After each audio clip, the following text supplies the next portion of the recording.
রাসূল সাল্লাল্লাহু আলাইহি ওয়াসাল্লাম হাউজে কাউসারের সামনে দাঁড়িয়ে থাকবেন। আকাশের তারা যত বেশি, তার চেয়ে বেশি হবে পানপাত্র, গ্লাস। তো নবী সাল্লাল্লাহু আলাইহি ওয়াসাল্লাম সবাইকে হাউজে কাউসারের পানি পান করাবেন। ওই দিন অন্য কোনো ব্র্যান্ডের পানি চলবে না, শুধু হাউজে কাউসারের পানি চলবে। মাম পানি, প্রাণ পানি, এসব পানি নাই, শুধু হাউজে কাউসারের পানি। কথা বুঝতে পারছো? কোনো ড্রিঙ্কস নাই, সফট ড্রিঙ্কস, হার্ড ড্রিঙ্কস, কোনো ড্রিঙ্কস নাই, শুধু কি হাউজে কাউসারের পানি। এই পানি ছাড়া কোনো পানি নাই। এই পানি যে খাবে, এই যে 50,000 বছরের সমান দিন, কিয়ামতের দিন, এই দিনে সে ইনশাআল্লাহ পিপাসার্ত হবে না, সে আর কোনোদিনও পিপাসার্ত হবে না ইনশাআল্লাহ। আর যে ব্যক্তি পান করতে পারবে না, তার কি অবস্থা সেটাই বুঝতেই পারছেন। সবাইকে নবীজি পান করাতে থাকবেন। হঠাৎ পর্দা পড়ে যাবে, হঠাৎ একটা পর্দা পড়ে যাবে, অদৃশ্য পর্দা। নবীজি বলবেন, ইন্নাহু মিন্নি, এরা তো আমার উম্মত। কেন পর্দা পড়ে গেল? আল্লাহ পাক জানিয়ে দিবেন, ইয়া রাসূলুল্লাহ সাল্লাল্লাহু আলাইহি ওয়াসাল্লাম, ইয়া নবী আল্লাহ, হে আল্লাহর নবী, আপনি জানেন না, ইন্নাকা লা তাদরি, আপনি জানেন না, মা আহদাসু বা'দাকা, আপনার ইন্তেকালের পরে এরা আপনার শরীয়তের মধ্যে কত নতুন নতুন বেদাত চালু করেছে, কত নতুন নতুন আমল চালু করেছে, আকীদা চালু করেছে, এটা আপনি জানেন না। ইন্নাকা লা তাদরি মা আহদাসু বা'দাক, সহিহ বুখারীর মধ্যে হাদিসে আসছে। নবীজি তখন বলবেন, সুহকান সুহকান, দূর হও দূর হও, লিমান গায়্যারা বা'দি, যারা আমার পরে দিনকে পরিবর্তন করেছো তারা দূর হয়ে যাও। প্রিয় ভাইরা, আমরা নিয়াত করতে পারি তো ইনশাআল্লাহ যে আমরা জীবনের প্রতিটা ক্ষেত্রে রাসূলের সুন্নাহ মেনে চলার চেষ্টা করবো ইনশাআল্লাহ। এবং ইসলাম মানে আত্মসমর্পণ, আল্লাহর সামনে নিজের ইচ্ছাকে সমর্পণ করে দিব ইনশাআল্লাহ। কতটুকু পারবো না পারবো সেটা পরে, আগে আত্মসমর্পণ করব, ইনশাআল্লাহ আল্লাহ পাক রাস্তা দেখাবেন ইনশাআল্লাহ। বিশ্বাস করেন, যে ব্যক্তি চাইবে আল্লাহর কাছে মন থেকে, আল্লাহ আমি নামাজ পড়ছি, মাশাআল্লাহ আমি পর্দা কায়েম করেছি, আমি কোরআন তেলাওয়াত শিখছি, দিনের ফিকির করছি, দিন প্রচারের চেষ্টা করছি, আল্লাহ আমাকে তুমি সুদও ছাড়ার তৌফিক দাও, আল্লাহ অবশ্যই তাকে তৌফিক দেবেন ইনশাআল্লাহ। যে আল্লাহর কাছে যা চাইবে আল্লাহ পাক তাকে সেটাই দিবেন ইনশাআল্লাহ। একটা প্রবাদ আছে যে মানুষকে সে কারণেই সৃষ্টি করা হয়েছে, যে উদ্দেশ্যে সে, মানে যে গন্তব্যে সে ধাবিত হবে, ওই কারণেই মানুষকে সৃষ্টি করা হয়েছে। যদি আমরা জান্নাতের দিকে ধাবিত হতে চাই, দেখবেন ওই কাজগুলোকে আল্লাহ আপনার জন্য সহজ করে দিয়েছে। এটা হবে ইনশাআল্লাহ। আপনি শুধু একবার মন থেকে আল্লাহর দিকে ফিরে আসেন, আল্লাহ আপনাকে সময় দিবে, আল্লাহ আপনাকে রিজিক দিবে, আল্লাহ আপনাকে ওস্তাদ দিবে, আল্লাহ আপনাকে বন্ধু দিবে, আল্লাহ আপনাকে পরিবেশ দিবে, আল্লাহ আপনাকে দিন শেখা সহজ করে দিবে, হালাল রিজিকের পথ করে দিবেন, নেককার স্ত্রী দিবেন, নেককার সন্তান দিবেন, আল্লাহর পথে কাজ করার ট্র্যাক দিবেন, সবই আল্লাহ ব্যবস্থা করে দিবেন ইনশাআল্লাহ। এইটা ডিপেন্ড করে কার চাওয়া কত প্রগাঢ়, এর উপর ডিপেন্ড করে। যে যত বেশি জোর খাটিয়ে আল্লাহর কাছে চাইতে পারবে, আল্লাহ পাক তাকে তত বেশি দিবে ইনশাআল্লাহ। তবে দিবেন এটা 100% ফিক্স করে রাখে ইনশাআল্লাহ। আল্লাহ পাক আমাদের সবাইকে পরিপূর্ণ মুসলিম হওয়ার তৌফিক এনায়েত করুন। প্রিয় ভাইরা, যেখানে ছিলাম, আইয়ামে জাহিলিয়াতে এমন শিরক ছিল, 1 নাম্বার। 2, আইয়ামে জাহিলিয়াতে ঠিক এমনই সুদ ছিল। আমাদের সমাজে সুদ আছে না? এরকম সুদভিত্তিক অর্থনৈতিক সিস্টেম ছিল আইয়ামে জাহিলিয়াতের মধ্যে। 3 নাম্বার ছিল মাদক। আমাদের সমাজে মাদক আছে না? মাদকের ছড়াছড়ি নাই। এখনকার যুব সমাজে 3টা বড় প্রবলেম। কয়টা? 3টা। একটা হচ্ছে পর্নোগ্রাফি। একটা কি? পর্নোগ্রাফি। অলমোস্ট এভরিবডি, সবাই পর্নোগ্রাফিতে আসক্ত, অলমোস্ট এভরিবডি। 2 নাম্বার হচ্ছে মাদক। এই যে মাদকের সাথে সবাই না হলেও সমাজের একটা বড় অংশের যুব সমাজ কিন্তু আসক্ত হয়ে আছে। 3 নাম্বার হচ্ছে ফ্রি মিক্সিং, মানে নারী পুরুষের অবাধ মেলামেশা। এই সমস্যাগুলো যুব সমাজকে আজকে গ্রাস করে খাচ্ছে। এরপরে আরো কিছু প্রবলেম আছে, যেমন বেকারত্ব, হতাশা, জীবনের উদ্দেশ্য থেকে বিচ্যুত হয়ে যাওয়া, পারিবারিক চাপ, হ্যাঁ, মিউজিক, তারপরে বন্ধুদের, খারাপ বন্ধুদের পাল্লায় পড়া, সঙ্গদোষ, কিশোর গ্যাং, এরকম কিছু প্রবলেমস আছে। তবে যুবকদের সমস্ত প্রবলেমস সলভ করার জন্য আপনারা অনেক ট্র্যাক দেখাতে পারেন। আমি আমার জায়গা থেকে মাত্র 2টা সলিউশন দেবো। কয়টা ভাই? এই 2টার উপর আমল করেন। 40 দিন আমল করবেন। কয়দিন? প্রেসক্রিপশন করছি, মাত্র 40 দিন। যদি 40 দিন আমল করার পরে যুব সমাজ এখান থেকে বের না হতে পারে, তারপরে আমার সাথে যোগাযোগ করেন, আমার কথা বলেন যে ভাই আপনার কথা কাজ হয় নাই, এটা বলে দেখে না। লক্ষ লক্ষ যুবকের জীবন এভাবে চেঞ্জ হয়েছে, লক্ষ লক্ষ, 1টা 2টা না। ইনশাআল্লাহ আপনারটাও হবে ইনশাআল্লাহ। লক্ষ লক্ষ যুবকের জীবন পরিবর্তন হয়েছে, এবং এমন এমন জায়গায় গিয়ে এই কথাগুলো পড়ছে, আমিও জানি না কোথায় গিয়ে কথাগুলো পড়ছে। যেমন আজকে যে এয়ারে আসছিলাম, বাংলাদেশের একটা বড় কোম্পানির একজন এমডি আমারই হয়তো পাশে বসেছিল, আমি চিনতে পারি নাই, সে আমাকে চিনেছে। নামার সময় আমাকে বলছে যে আপনি আমার কার্ডটা রাখেন, কোনো একদিন হয়তো আমি আপনার কাজে আসতে পারি। তা আমি তার কার্ডটা রেখে দিয়েছি। তিনি বলছেন যে আপনার লেকচার শুনে আমি 3টা কাজ করেছি। 1, হজ ফরজ হয়েছিল আমার উপরে, হজ করেছি। 2, আমি বড় একটা সুদী কোম্পানির মধ্যে ছিলাম, আমি সুদের সমস্ত সম্পদ দান করে দিয়েছি। সুদ তো ছেড়ে দিয়েছি, সুদের সমস্ত সম্পদও দান করে দিয়েছি। আর 3 নাম্বার, নামাজে গাফেল ছিলাম, নামাজ ধরেছি। তো আমি কিন্তু তাকে চিনিও না, এবং তিনি কত বড় কোন কোম্পানির এমডি তাও জানি না। এরকম নিঃসন্দেহে এই কথাগুলো লক্ষ লক্ষ কোটি কোটি মানুষের কলিজার মধ্যে আসার করবে ইনশাআল্লাহ তাআলা। আমি জাস্ট 2টা সলিউশন বলবো, অনেক বেশি কথা বলবো না। প্রিয় যুবক ভাই, আপনার সলিউশন এই বেকারত্ব, মাদক, মেয়ের প্রতি আসক্তি, হ্যাঁ, হতাশা, চাকরি না পাওয়া, এই যে ব্যাপারগুলো, পারিবারিক চাপ, হ্যাঁ, তারপরে আপনি মাঝে মাঝে হয়তো একটু এগ্রেসিভলি একটু গুন্ডাগার্দি করছেন, নাউজুবিল্লাহ, এই যে প্রবলেমসগুলো, এগুলো সলভ আপনাকে 2টো জিনিস করবে। এক, আপনি জাস্ট 5টা ওয়াক্ত নামাজ জামাতে পড়ার চেষ্টা করুন। একটা 5 ওয়াক্ত মানে 5 ওয়াক্তই, মানে আপনাকে ফজরে উঠতে হবে, এশার নামাজও পড়তে হবে। ফজরে উঠতে হলে যদি আপনাকে সারা রাত জেগে থাকতে হয় তাহলে জেগে থাকবেন, যদি আর্লি ঘুমাতে হয় তাহলে আর্লি ঘুমাবেন। 2টা সলিউশন। মানে এখন তো অনেকেই রাত চলে যায় 3টা, 3:30, 4টা পর্যন্ত জেগে থাকে, কারণ এখন তো দিন রাত হয়ে গেছে, রাত দিন হয়ে গেছে, তাই না? এটা ক্ষেত্র বিশেষে জায়েজ হতে পারে, কিন্তু সবসময় এটা করা যাবে না। যেমন রমজান মাস, দেখা যায় রাতের বেলা অনেকেই ইবাদত করে না, একবারে ফজরের নামাজ পড়ে হয়তো জিকির আজকার তেলাওয়াত করে মানুষ ঘুমায়, এটা আলাদা বিষয়, কিন্তু সারা জীবন তো এই কাজটা করা যাবে না, যাবে? তো আর্লি ঘুমানোর চেষ্টা করা ভালো। যদি না পারেন, যদি আপনার রাত জাগতেই হয়, তাহলে ফজরের নামাজটা পড়ে অ্যাটলিস্ট ঘুমাবেন, ঠিক আছে? 1 নাম্বার, 5 ওয়াক্ত নামাজ জামাতে। যদি জামাত না পান, বাসায় যদি জামাত না পান, তাহলে পরবর্তীতে কাউকে নিয়ে জামাত করে নেবেন। একবারই পান নাই, ঘুমিয়েছিলেন, কোনো সফরও ছিলেন বা ইত্যাদি, আপনি একা হলেও পড়ে নেবেন। 5 ওয়াক্ত নামাজ ছাড়বেন না, ওয়াদা করেন আজকে 5 ওয়াক্ত নামাজ কেউ ছাড়বেন না, ওয়াদা করেন। আল্লাহ পাক কবুল করুন, বলি আমিন।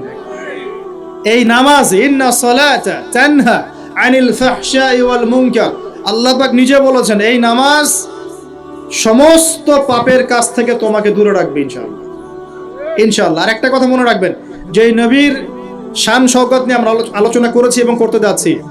রাসূলুল্লাহ সাল্লাল্লাহু আলাইহি ওয়াসাল্লাম মুমূর্ষ অবস্থায়, একদম মুমূর্ষ অবস্থায় উম্মতের জন্য যে নসিহতগুলো করেছেন, তার মধ্যে একটা হচ্ছে as-salat ওয়া মা মালাকাত আইমানুকুম, নামাজের ব্যাপারে যত্নবান হয়েও এবং তোমাদের অধীনস্থদের ব্যাপারে যত্নবান হয়েও। এই 2টা কথা। শেষ ওয়ার্ড মানুষ কি বলতে পারে? আপনার বাবা যখন ইন্তেকাল করেছেন, হয়তো শেষ কথা বলেছেন, তোর মাকে দেখিস, ঠিক আছে, তোর বোনদেরকে দেখিস, বাবা আমার এই বিষয়গুলো আমি ছেড়ে গেলাম, তুই দেখিস। আচ্ছা, আছে না এমন মা? অনেকে চলে গেছে, মা শেষে বলেছে বাবা ছোট বোনটাকে দেখিস। আপনি লাস্ট কথাকে কত বেশি গুরুত্ব দিয়েছেন? যাদের পিতামাতা চলে গেছে এবং শেষ সময় তারা কাছে থাকার সৌভাগ্য ছিল, তারা কিন্তু বুঝতে পারে শেষ কথার কত গুরুত্ব আছে কি নাই, গুরুত্ব আছে কি নাই। শেষ কথা মানুষ সবচেয়ে কঠিনভাবে মনে রাখে কি না? নবী সাল্লাল্লাহু আলাইহি ওয়াসাল্লাম আমাদের সবার নেতা, আমাদের নবী, আমাদের আদর্শ, আমাদের সবচেয়ে উসওয়াতুল হাসানা, যাকে আল্লাহ পাক এই পুরো রাহমাতুল লিল আলামিন হিসেবে সৃষ্টি করেছেন। উম্মতের সমস্ত কবিরা গুনাহগার মানুষের জন্য সুপারিশ করে আল্লাহর হুকুমে তাদেরকে জান্নাতে নিয়ে যাবেন ইনশাআল্লাহ। সবাই যখন নিজেকে নিয়ে ব্যস্ত থাকবে, তিনি তখন উম্মতকে নিয়ে ব্যস্ত থাকবেন ইনশাআল্লাহ। একটা হাদিসে তিনি উম্মতকে ভাইও বলে সম্বোধন করেছেন। কাশ আমি যদি আমার ভাইদেরকে দেখতে পেতাম, হাদিসটা সহিহ, কাশ আমি যদি আমার ভাইদেরকে দেখতে পেতাম। সাহাবীরা বলছেন আমরা কি আপনার ভাই নই? নবীজি বলছেন না, তোমরা আমার সাহাবী। আমার ভাই তারা যারা আমার পরে আসবে, তোমাদের পরে আসবে, আমাকে না দেখেই ঈমান নিয়ে আসবে ইনশাআল্লাহ। এখানে কি আপন ভাই বোঝানো হচ্ছে? সেটা বোঝানো হচ্ছে না, এখানে বোঝানো হচ্ছে কাছের, আমার আত্মার সাথে সম্পর্ক ওদের। আমাকে না দেখেই তারা আমার প্রতি বিশ্বাস করবে ইনশাআল্লাহ। করবে কি না? আমরা কি দেখেছি নবীকে? এই মহান ব্যক্তিত্ব জীবনের শেষের দিকে আমাদেরকে নসিহত করেছেন, as-salat, নামাজ ধরে রাখো, নামাজ ধরে রাখো। বসেন। ওয়া মা মালাকাত আইমানুকুম, এবং তোমাদের অধীনস্থদের ব্যাপারে সতর্ক থাকো। অধীনস্থ মানে কি? অধীনস্থ মানে কি বলেন দেখি? আপনার স্ত্রী আপনার অধীনে থাকে, সন্তান সন্ততি অধীনে থাকে না? থাকে। কোন ক্ষেত্রে পিতা মাতাও কি আমাদের অধীনে থাকে না? মানে আমরা আর্ন করতে পারি, পিতা মাতা আর্ন করতে পারেন, উপার্জন করতে পারে না। পিতা মাতাকে চালানো লাগে না আপনাদেরকে অনেক সময়, হয় কি না? অধীনস্থ মানে আপনার আন্ডারে যে মানুষরা আছে, এই মানুষদের ব্যাপারে, তাদের হকের ব্যাপারে সতর্ক থাকবে। কে বলেছেন এটা? আচ্ছা, এখান থেকে নামাজের গুরুত্ব বুঝতে পারলাম কি?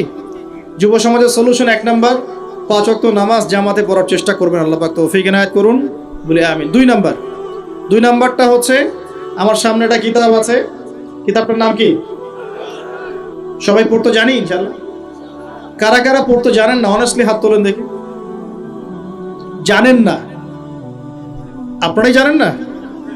আচ্ছা ঠিক আছে, বসেন, শরমের কিছু নাই। যারা জানেন না ওয়াদা করেন যে আগামী রমজান মাসে, এই রমজান মাসের মধ্যেই কোরআন তেলাওয়াত করা শিখব ইনশাআল্লাহ। বাঙালি একটা আবেগী জাতি, ওই যে বলি ইস্যু পাগল, মাঝে মাঝে ট্রল করে আর মাঝে মাঝে আবেগে ভাসে। আমাকে বলেন দেখি, আল কোরআনের আলো ঘরে ঘরে জ্বালো, এই স্লোগান তুললেই বাংলার জমিনে একদম ইসলাম কায়েম হয়ে যাবে? কখন ইসলাম কায়েম হবে? যখন আল কোরআনের আলো ঘরে ঘরে জ্বলবে। কখন? যখন প্রত্যেকটা ঘরে ঘরে একটা করে কোরআনওয়ালা মানুষ থাকবে। প্রত্যেক ঘরে ঘরে কি একটা করে হাফেজ আছে? তৈরি করার চ্যালেঞ্জ গ্রহণ করতে হবে। বাংলার প্রতি ঘরে ঘরে একটা করে হাফেজ তৈরি হবে ইনশাআল্লাহ। এটা করলে কি আপনাকে সরকার বাধা দিবে? আপনার নিয়াত করে যদি আপনি সন্তানকে হাফেজ বানান, কেউ বাধা দিবে? কেউ চাপ দিবে? আমরা তো চতুর মুসলিম। কেমন চতুর মুসলিম? আমরা আমাদের সন্তানদের মধ্যে যারা বেশি ট্যালেন্টেড ওদেরকে দিব আগে জেনারেল লাইনে, আর যার একটু মাথা কম তাকে আমরা পাঠায় দিই মাদ্রাসায়, পাঠায় দিয়ে যে আবাসিকে রেখে দিই, থাকতো এখানে, ওকে এখানে পিটাই সোজা করবে। আপনাদের কি মনে হয় যে কোরআন সুন্নাহর জ্ঞানটা অর্জন করার জন্য মাথায় ঘিলুর দরকার নাই? এমনটা মনে হয়? কোরআন এবং সুন্নাহর জ্ঞান অর্জন করতে সবচেয়ে বেশি প্রজ্ঞা লাগে, সবচেয়ে বেশি মাথা কাটাতে হয়। সবচেয়ে ট্যালেন্টেড ছেলেটাকে দেয়া লাগতো কোরআন। আমরা উল্টা চলি। এই কারণে দেখা যায় যে কোরআন সুন্নাহ হাতে নিয়েও আমরা এখন ওয়ার্ল্ড অ্যাফেয়ার্সকে ডিল করতে পারছি না, আমরা ওয়ার্ল্ডকে চ্যালেঞ্জ করতে পারছি না। কেন? আল্লাহ রাব্বুল আলামিন আমাদের সবাইকে কোরআন শেখার তৌফিক দান করুন। আল কোরআনের আলো ঘরে ঘরে জ্বলবে তখনই যখন ইনশাআল্লাহ তাআলা আপনাদের প্রত্যেকের ঘরে একটা করে কোরআনওয়ালা মানুষ তৈরি হবে ইনশাআল্লাহ। পারা যাবে তো ইনশাআল্লাহ? নাকি কোরআন সুন্নাহ খালি আলেম ওলামাদের চর্চা করেই হবে? আপনাদের পড়ারও দরকার নাই, জানারও দরকার নাই, বোঝারও দরকার নাই। কোনটা? ব্যাপারটা কি এমন? কোরআনকে শুধু আল্লাহ পাক আলেমদের জন্য পাঠিয়েছেন, নাকি শুধু মুসলিমদের জন্য পাঠিয়েছেন, না পুরো মানব জাতির জন্য? পুরো মানব জাতির জন্য আল্লাহ কোরআন পাঠিয়েছেন। ওয়াদা করা যাবে ইনশাআল্লাহ? যুব সমাজ ইনশাআল্লাহ আমরা কোরআন তেলাওয়াত তো শিখবই, অর্থ বুঝবো ইনশাআল্লাহ। রাজি আছি ইনশাআল্লাহ? এই রমজান মাসে আল কোরআন 1 খতম দিবেন ইনশাআল্লাহ। প্রত্যেকদিন 1 পারা করে তেলাওয়াত করার চেষ্টা করবেন, আল্লাহ তৌফিক দান করুন বলিয়া। আর যারা আমরা তেলাওয়াত করতে পারি, আমরা চেষ্টা করব আলিফ লাম মিম থেকে একদম মিনাল জিন্নাতি ওয়ান নাস পর্যন্ত অর্থ সহ পড়ার জন্য। পারবো তো ইনশাআল্লাহ? আল্লাহ তৌফিক দান করুন বলি আমিন। যেটা বলছিলাম, আইয়ামে জাহিলিয়াতে এই প্রবলেমসগুলো ছিল, আপনাকে আমি আস্তে আস্তে এখন মেরাজের দিকে নিয়ে যাচ্ছি। আইয়ামে জাহিলিয়াতের প্রবলেমস কি বললাম? 1 নাম্বার কি ছিল ভাই? শিরকের পাপ। 2 নাম্বার বলেন আমার সাথে, রিবা মানে সুদ। 3 নাম্বার মাদক, যেটা আমাদের সমাজে আছে কি নাই? 4 নাম্বার হচ্ছে মেয়েদের অবমাননা। মেয়ে নারী জাতিকে সেখানে খুব একটা মূল্যায়ন করা হতো না। আপনাদের কি মনে হয় এখন খুব মূল্যায়ন করা হয়? হ্যাঁ, এখন খুব মূল্যায়ন করা হয় না?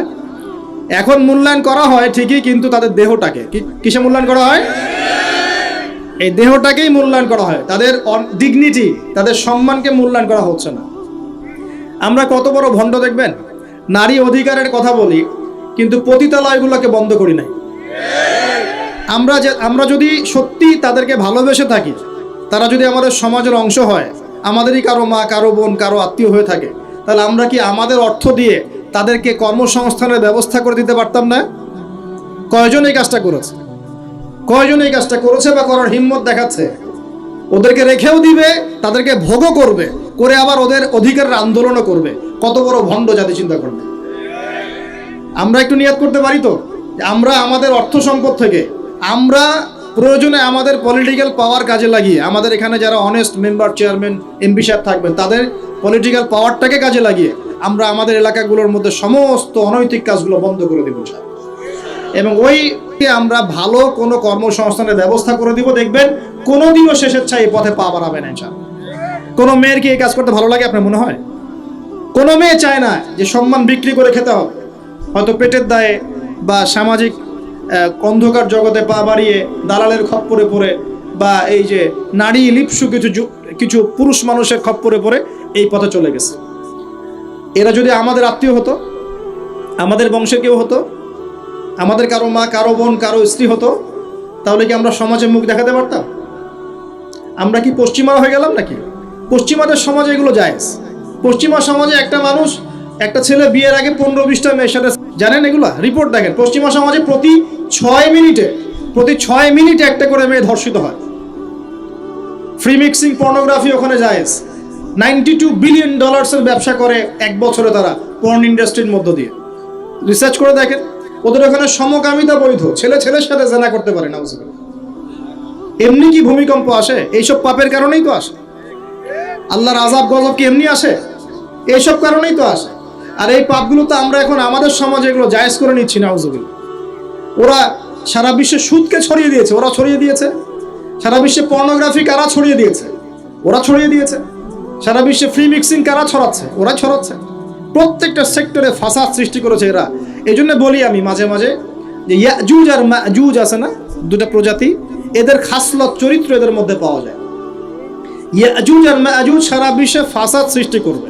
সূরা কাহফ পড়ে দেখেন, ইন্না ইয়াজুজ ওয়া মাজুজ মুফসিদুনা ফিল আরদ। ইয়াজুজ আর মাজুজ সারা পৃথিবীতে ফাসাদ, ফিতনা ছড়াই দিবে। এরা কি সারা পৃথিবীতে ফিতনা ছড়াই দেয় নাই? আমি কিন্তু বলছি না যে এরাই ইয়াজুজ মাজুজ, আমি কিন্তু এই কথা বলি। বলছি ইয়াজুজ মাজুজের চরিত্র এদের মধ্যে পাওয়া যায়। বিশ্বের প্রত্যেকটা জায়গায় ফাসাদ সৃষ্টি করে দিছে। কখন কোন দেশকে কোন দেশের সাথে লাগাই দেওয়া যাবে, কার মধ্যে ফিকশন লাগে অস্ত্র বিক্রি করা যাবে, কোথায় কোন খনি আছে দখল করা যাবে, কোথায় কোন মুসলিম আছে ওদেরকে বোম্বিং করা যাবে, কোথায় কারাগারে নিয়ে মুসলিমদেরকে টর্চার করা যাবে, শান্তিপূর্ণ মুসলিম কান্ট্রির মধ্যে কেমন করে জঙ্গি ইস্যু তৈরি করা যায়, সারাদিন এই ফিকির করে বেড়ায় মাথার।